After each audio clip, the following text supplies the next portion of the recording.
우리가 신앙생활 하면서 가장 많이 듣고 또 가장 많이 쓰는 표현 중에 하나가 바로 은혜라는 말이라고 생각이 됩니다. 은혜를 받고 또 은혜를 나누고, 그래서 이 은혜를 통해서 신앙생활하고 또 은혜 받고 믿음의 길을 간다, 이렇게 말할 수 있겠습니다. 은혜는 위로부터 하나님이 주시는 선물입니다. 은혜는 하나님이 내려주시는 것입니다. 내가 노력하고 내가 수고하고 내가 만들어 받는 것이 아니라 전적으로 하나님께 속한 것이라, 이렇게 말할 수 있습니다. 마치 하늘에서 비가 오듯이 또 밤사이에 이슬이 내려 메마른 대지를 적시듯이 바로 하나님의 은혜는 이렇게 우리에게 필요한 방법과 또 하나님의 필요한 때에 은혜를 주십니다. 이스라엘 백성들은 그래서 하나님의 은혜를 표현할 때마다 이른 비와 늦은 비 혹은 이슬처럼 내리는 그런 하나님의 손길을 그들이 그렇게 표현했던 것입니다. 오늘 이 은혜가 이스라엘 민족뿐만 아니라 유대인들에게뿐만 아니라 오늘 하나님 믿는 모든 성도들, 온 세계, 온 세상, 모든 인류 다 하나님의 은혜를 받을 수 있음을 믿으시고, 특별히 이 자리에 모인 여러분들에게 하나님의 은혜가 임하셨음을 믿으시고 감사함으로 하나님께 영광 돌리는 성도들이 되시기를 간절히 바랍니다.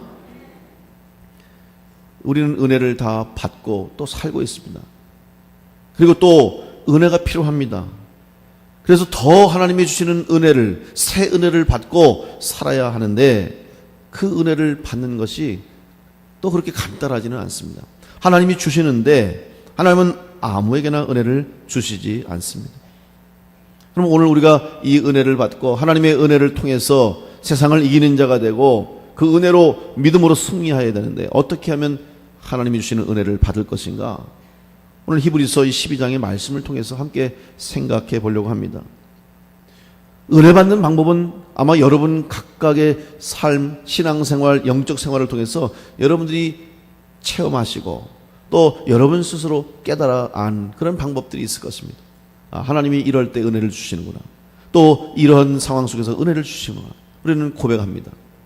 오늘 히브리서 기자는 은혜를 받는 성도가 되기 위해서 어떠한 신앙의 모습을 가져야 할 것인가 우리에게 권면합니다. 특별히 히브리서 12장에 보면 하나님의 은혜를 거역한 자들에게 주시는 경고의 말씀들을 14절부터 우리에게 하고 있습니다. 그래서 은혜를 받지 못하고, 근데 이거를 은혜를 거역했다고 표현하는 거죠. 그러니까 하나님이 은혜를 주시는데 이걸 내가 받지 않았다는 거죠.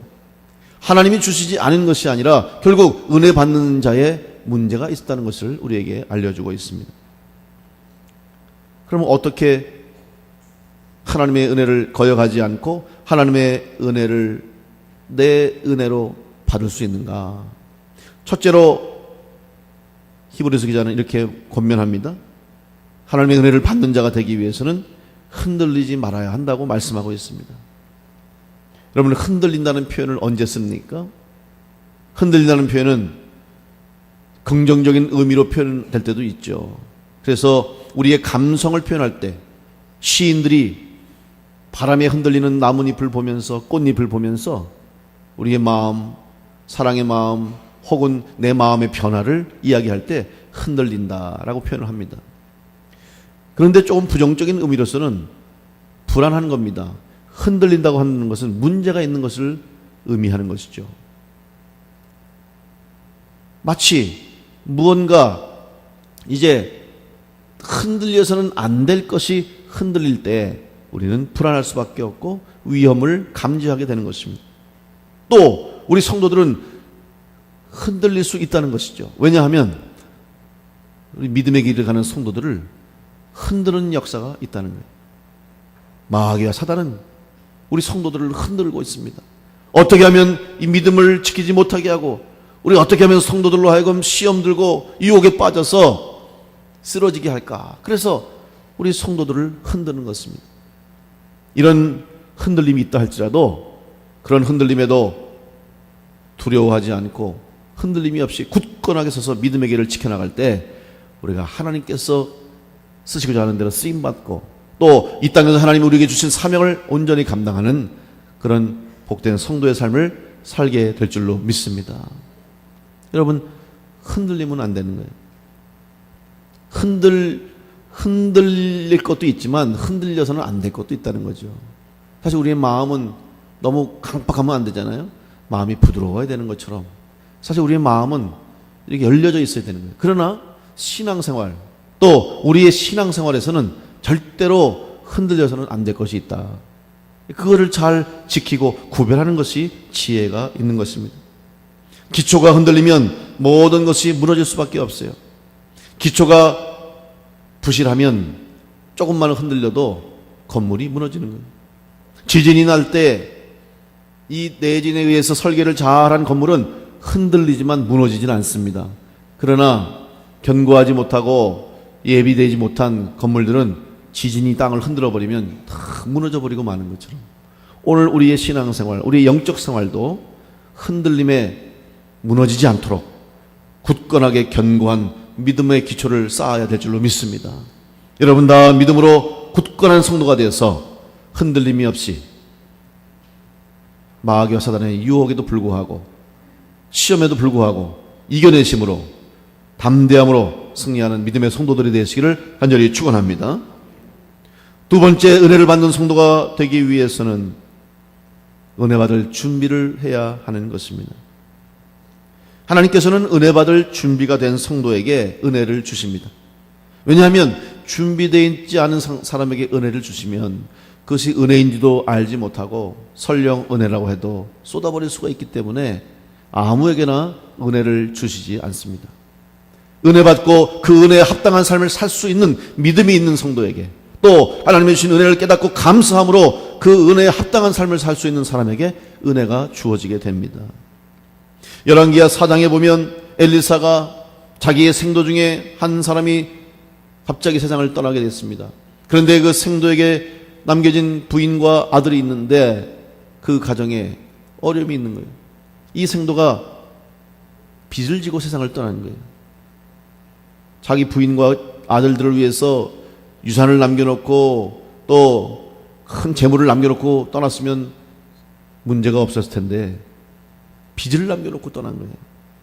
그 당시에 율법으로 이 빚을 갚지 못하면 채권자에게 그 아들들이 그냥 종으로서 섬길 수밖에 없는 그런 지금 안타까운 상황에 놓이게 됐어요. 이런 상황 속에서 이 생도의 아내가 엘리사에게 찾아와서 자기의 형편 이 상황을 아뢰고 문제를 해결하기를 요청합니다. 그때 엘리사는 그 졸지에 과부가 된 생도의 아내에게 묻습니다. 그러자 그 과부는 엘리사에게 자기가 가진 것이라고는 기름 한 병밖에 없습니다. 기름 한 병 외에는 가진 것이 없습니다라고 말합니다. 그 여인에게는 지금 자기에게 주어진 것만 보는 거예요. 내가 가진 것에만 지금 관심을 갖는 거예요. 그럴 수밖에 없는 것이 얼마나 불안하고 얼마나 두렵겠습니까? 빚 갚을 능력은 없고 아들들이 잘못하다간 종으로 팔려가게 생겼고 이런 상황 속에서 내가 무엇을 할 것인가? 이 문제를 해결할 수 있는 능력이 없는 겁니다. 가진 것은 기름 한 병, 먹다 남은 기름 한 병 가지고 이것을 어떻게 해결할까? 그것만 바라보고 있습니다. 그때 엘리사 선지자가 그 여인에게 요청합니다. 그릇을 빌려오라는 것이죠. 여러분, 엘리사가 그릇을 빌려오라는 말은 무엇을 의미합니까? 지금 그 여인은 자기에게 주어지고 자기가 가진 것, 자기 손에 잡힌 것만 바라보고 있었지만 엘리사 선지자는 앞으로 그 여인과 그 가정에게 하나님이 주실 기적과 축복을 바라보고 주실 은혜를 바라보는 영안이 열려져 있었다는 것입니다. 지금은 비록 기름 한 병밖에 없지만 하나님이 축복하시고 하나님이 은혜로 역사하시면 그 기름병에서 기름이 떨어지지 않아서 그 가정에 채우시고 넘치시게 하는 은혜가 있음을 보았기 때문에 그릇을 준비하라는 거예요. 근데 그릇을 준비할 때 뭐라고 말합니까? 조금 빌리지 말고. 그릇을 다 빌려오는데 조금 빌리지 말라. 여러분, 조금 빌리지 말라는 말이 무엇입니까? 내 믿음의 그릇을 넓게 하라는 거예요. 그리고 큰 믿음을 가지라는 말입니다. 그러나 이 여인은 그 말을 이해하지 못했습니다. 무슨 의미인지 알 수가 없었습니다. 왜? 아니 지금 왜 그릇을 준비합니까? 나는 기름 한 병밖에 없는데 지금 나에게 필요한 것은 우리 아들들이 종으로 팔려가지 않도록 물질이 필요한 거, 돈이 필요하고 이 상황 속에서 이것을 어떻게 해결할 수 있는 것들이 필요한데 전혀 상관없는 그릇, 그것도 빈 그릇을 가져오라. 이해할 수 없죠. 그러나 이 여인은 엘리사 선지자의 말에 순종해서 빈 그릇을 준비했습니다. 사랑하는 성도 여러분, 오늘 우리가 하나님의 은혜를 받을 때는 우리가 하나님의 방법을 다 이해하지 못할 때가 많습니다. 하나님이 우리에게 주시고자 하는 하나님의 은혜를 하나님이 여러 가지 방법을 통해서 주시는데 그것이 다 우리에게 이해가 되고 우리가 보여지는 것이 아니라는 거죠. 그래서 때로는 우리 눈에 보이지 않고 또 우리의 생각, 우리의 지식, 우리의 지혜로 판단되지 않고 이해되지 않는 부분이 있다 할지라도 하나님을 믿음으로 전적으로 순종할 때 하나님이 하시고자 하시는 대로 순종할 때 우리에게 하나님 주시는 놀라운 은혜가 임하게 되는 것입니다. 그런 은혜가 여러분 가운데 임할 수 있도록 하나님이 주시는 말씀에, 하나님이 주시는 명령에, 주의 말씀에 여러분에게 요청이 있을 때에 주저하지 마시고 믿음으로 순종하는 성도들이 되시기를 간절히 축원합니다. 믿음으로 순종하는 자에게 하나님이 은혜를 부어주시는데 차고 넘치는 은혜를 주시는 거예요. 만약 이 여인이 지금 내가 필요한 것이 그릇이 아닌데, 그것도 빈 그릇이 아닌데 왜 나에게 이런 일을 시킵니까? 라고 화를 내고 불평을 하고 그 일을 하지 않고 불순종했더라면 기름이 차고 넘치는 축복을 받을 수가 없었을 것입니다. 이해가 되지 않고 영문도 모르고 알 수도 없지만 주의 종이 명령하는 그 명령에 순종했을 때에 잔이 넘치는 은혜와 축복을 받게 된 줄로 믿습니다. 오늘 여러분 은혜 받을 수 있도록 은혜 받을 수 있는 그릇을 준비하는 믿음의 성도들이 되시기를 간절히 축원합니다. 우리는 주어질 것을 준비하는 영적 자세가 있어야 되는 거예요. 지금 받은 것만 바라보지 마시고 지금 내 손에 잡힌 것만 바라보지 마시고 앞으로 주실 은혜를 사모하면서 믿음으로 순종하며 믿음으로 주의 일에 힘쓰는 성도들이 되어야 할 것입니다. 하나님께서 준비하신 그릇만큼 채워주신 것처럼 오늘 우리도 우리의 믿음의 분량을 따라서 하나님이 은혜를 주십니다. 빈 그릇은 하나님의 은혜와 복을 담는 그릇입니다. 더 큰 그릇이 있었다면 아마 더 많은 기름을 채웠겠죠. 오늘 여러분은 어떤 그릇을 준비하고 있습니까? 그릇을 준비함과 동시에 그 그릇을 준비하는 자세는 바로 순종에 있었다는 것입니다. 예수님께서 이 땅에서 첫 번째 이적을 행하셨던 것이 가나의 혼인잔치입니다. 그 혼인잔치에서 손님들을 대접하기 위해서 가장 중요한 것이 포도주였는데 포도주가 떨어졌습니다. 그때 예수님의 어머니께서 하인들에게 예수가 시키는 대로 하라, 예수님께서 시키는 대로 하라고 명령을 내립니다. 그런데 예수님이 무슨 말씀을 하십니까? 지금 그 집에 필요한 것은 포도주입니다. 지금 잔치집에 포도주가 떨어졌습니다. 그런데 예수님은 그 하인들에게 항아리에 물을 채우라는 거예요. 그것도 정결례에 쓰는 항아리, 포도주 항아리도 아닌데 거기에다가 물을 채우라는 거예요. 여러분 이것이 어떻게 상식적인 일이 되겠습니까? 지금 당장 포도주를 구해와서 남의 집 가서 빌려오든지 어디 가서 사오든지 해서 포도주를 지금 가져와야 되는데 아니 지금 물을 채우라니. 그러나 하인들은 예수의 말에 순종해서 아무 말 없이 빈 항아리에 물을 채웠습니다. 순종했습니다. 그랬더니 그 물이 변하여 포도주가 되었다는 사실입니다.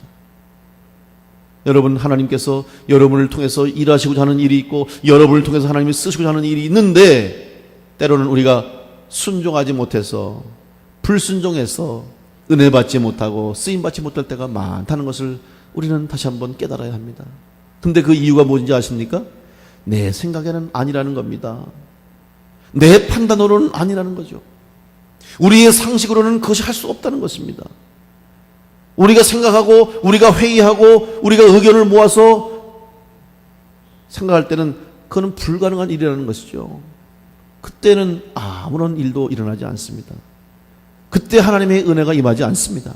그러나 하나님이 하시고자 하는 대로 비록 우리는 할 수 없고 우리는 부족하고 우리는 약하고 우리는 가진 것 없지만 하나님이 그 일을 위해서 반드시 하시겠다고 하는 확신을 주시고 말씀을 주시고 우리 교회와 성도들에게 하나님이 명령하시면 여러분 그 말씀에 순종할 때 하나님의 놀라운 은혜와 하나님의 놀라운 기적과 축복이 우리 교회 가운데, 여러분의 가정 가운데, 여러분 삶 가운데 차고 넘치게 될 줄로 믿습니다. 믿음으로 순종하는 영적 자세가 필요한 것입니다. 바로 그것이 바로 은혜 받을 준비하는 자세예요. 은혜를 달라고는 기도하지만, 은혜를 받겠다고 말하면서 사모하지만 영적인 자세가 전혀 되어 있지 않으면 아무리 부르짖고 아무리 기도해도 은혜가 임할 수가 없어요. 정말 은혜를 받기를 원하신다면 우리의 영적인 자세부터 새롭게 함으로 어떠한 상황, 어떠한 환경 가운데서도 주의 말씀대로 순종하고 주의 말씀대로 살아가고자 하는 믿음을 가질 때, 또 믿음으로 행동할 때 하나님이 우리의 잔을 채우시고 넘치게 하실 줄로 믿습니다. 그 받을 준비가 다 되어 있는 우리 성도들이 되시기를 간절히 축원합니다. 세 번째로 은혜 받는 성도가 되기 위해서는 하나님을 기쁘시게 하기 위해 정성으로 섬겨야 됩니다. 다시 말하면 하나님의 일을 위해서 일해야 한다는 것입니다. 종종 성도들에게 하나님의 일을 위해서 사역을 해서 부탁하면 그런 이야기를 많이 합니다. 지금 상황이 아닙니다. 제가 지금은 이래서 못합니다. 저래서 못합니다. 이런 이유 때문에 저런 이유 때문에 할 수 없습니다. 이런 말들을 많이 듣습니다. 다 이유는 됩니다. 다 이해는 됩니다. 그러나 그런 이유 때문에, 그런 또 환경 때문에 하지 못한다면 평생 할 수가 없는 거예요. 여러분, 신앙생활 하면서 발전하고 성장하는 모습을 갖기 위해서는, 그 다음 단계로 나가기 위해서는 지금 앞에 주어진 상황만 보아서는 안 되는 것이죠. 성도로 신앙생활 하다가 직분을 받고 집사가 되고자 할 때, 저는 집사 못합니다. 제가 집사할 수 있을까요? 물론 그 생각이 들 수도 있습니다. 그러나 하나님이 집사로 섬길 수 있는 기회를 주셨을 때는 그 기회를 선용하고 그 기회를 통해서 여러분들이 일할 수 있게 되고 오히려 귀하게 쓰임받을 수 있음을 믿고 기쁨으로 순종하고 기쁨으로 사명을 감당해야 되는 거예요. 그러면 집사로 되는 거예요. 권사, 장로, 속회 리더, 선교회, 모든 사역들 마찬가지예요. 여러분, 오늘 우리가 하나님을 기쁘시게 하기 위해서 오늘 우리에게 하나님이 부탁하신 일들이 다 있습니다. 남의 일이 아니에요. 목사, 전도사만 하는 일이 아닙니다. 오늘 모든 하나님의 백성들, 우리 교회에 지체된 성도들에게 다 하나님이 여러분 한 사람 한 사람에게 일을 맡기셨습니다. 이제 때가 되면 결산할 때가 오는데, 여러분 언제까지나 다음에 하겠습니다, 내일 하겠습니다, 내년에 하겠습니다, 이거 해결되면 하겠습니다, 이런 상황이 바뀌면 하겠습니다라고 언제까지 미루겠습니까? 그러다가 여러분 주님 다시 오시고 하나님 앞에 서게 되면 여러분 무엇을 하나님 앞에 내어놓겠습니까? 그저 일꾼이 기회만 주시면, 포도원의 일꾼이 아침 9시, 낮 12시, 오후 3시 다 시간 지나서도 불러만 주면 그저 감사함으로 가서 일하고 똑같은 그가 품값을 받은 것처럼 여러분 기회 주실 때, 기회 있을 때 기쁨으로 감사함으로 섬기는 우리 믿음의 성도들이 되시기를 간절히 축원합니다. 하나님께 은혜 받을 사람은 받은 은혜를 가지고 하나님을 기쁘시게 하는 일을 해야 하는 것입니다. 여러분은 지금 하나님을 기쁘시게 하는 일을 하고 있습니까? 아니면 하나님을 근심하게 하는 일을 하고 있습니까? 하나님을 기쁘시게 하는 사역을 하다 보면 어느덧 내 삶에 채우시는 하나님의 은혜가 더욱 차고 넘치게 되는 것을 깨닫게 될 것입니다. 그리고 또 그 은혜를 통해서 더 큰 일을 감당하게 되는 것이죠. 이것이 바로 영적 축복의 순환이라고 봅니다. 악순환이 아니라 우리는 선한 하나님의 놀라운 은혜의 순환을 이루어가야 되는 거예요. 은혜 받아서 섬기니까 또 은혜 주시고, 또 은혜 받아서 섬기니까 더 큰 은혜 주시고, 그 큰 은혜를 감당하기 위해 받고 그 은혜에 따라서 사역 감당하면 또 채우시는 은혜, 이런 하나님의 선한 은혜와 선한 축복의 능력이 우리 삶 가운데 끊임없이 흘러가야 될 줄로 믿습니다. 교회도 마찬가지고 여러분의 개인 신앙, 여러분의 가정도 마찬가지예요. 이것이 바로 축복의 원리예요. 받은 은혜 기억하고 받은 은혜 깨닫고 감사함으로 충성하고 하나님을 기쁘시게 하기 위해 일했더니 하나님이 더 큰 은혜 주시고 더 큰 축복을 주시니까 더 큰 은혜 축복 받아서 더 귀한 일에 쓰임받는 이런 하나님의 축복 축복의 원리가 오늘 우리 가운데 있어야 되는 것입니다. 여러분, 우리 모두는 다 하나님께 주신 이 세상 시간 속에 살고 있습니다. 우리도 언젠가는 그 시간이 다 할 것입니다. 마치 촛불이 제 몸을 녹여서 불을 태워내듯이 이제 점점점 시간이 지나면 지날수록 그 초가 점점 줄어듭니다. 그리고 자기 몸을 다 태우고 마지막에는 불꽃을 피우다가 꺼져버릴 거예요. 사라질 거예요. 오늘 우리 인생도 마찬가지입니다. 우리 인생도 언젠가는 사라지고 우리의 몸도 언젠가는 다 죽을 수밖에 없는 존재입니다. 마지막 한 줄기 빛을 내듯이 우리가 빛을 바라며 우리의 빛을 태우며 살아갈 텐데, 여러분 어떠한 불빛을 바라시겠습니까? 여러분의 불빛 때문에, 여러분이 태우는 그 한 줄기 빛 때문에 누군가가 소망을 가지고 누군가가 다시 생명을 얻고 누군가가 용기를 얻으면 얼마나 행복하겠습니까? 히브리서 1장 7절에 또 천사들에 관하여는 그는 그의 천사들을 바람으로 그의 사역자들을 불꽃으로 삼으시니라 말씀했습니다. 하나님은 오늘 우리 성도들을 특별히 하나님의 일을 맡겨주신, 하나님의 일을 감당하는 주의 사역자들에게 불꽃이라고 말씀해 주셨습니다. 여러분, 주어진 한평생 어차피 사는 인생인데 여러분 불꽃처럼 살아갈 수 있는 성도들 되시길 간절히 축원합니다. 그래서 내 한 삶, 내 인생, 내 삶을 불태워서 이 땅에 빛을 비추고 이 땅에 영혼들을 살려내는 일을 한다면 이보다 더 귀한 인생이 어디 있겠습니까? 하나님은 오늘 말씀에 히브리서 12장 28절에 우리 하나님은 소멸하는 불이심이라 그랬습니다. 하나님은 불이라고 말씀해 주셨어요. 여기서 소멸하는 불이 뭡니까? 다 태워버리는 거예요. 여러분, 하나님이 우리에게 은혜를 불같이 주시면 우리의 죄가 다 불살라져 사라져버리고 우리의 부정함이 다 태워져 버리고 새 은혜로, 새 성령 충만함으로 채워질 줄로 믿습니다. 근데 이 소멸하는 불에는 또 하나의 의미가 있어요.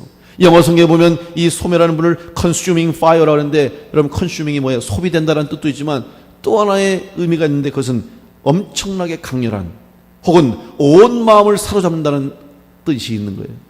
여러분, 우리가 불이 되어서, 불꽃이 되어서 우리 인생을 살을 때 여러분 뜨거운 열정 가지고 강렬한 마음을 가지고 또 우리의 마음을 다하여 주님이 주신 사명을 감당하겠다는 뜨거운 감동과 뜨거운 열망을 가지고 주님을 위해 충성할 때 우리가 불꽃이 되어서 하나님께서 원하시는 일을 감당하는 아름다운 그런 하나님의 자녀가 다 될 줄로 믿습니다.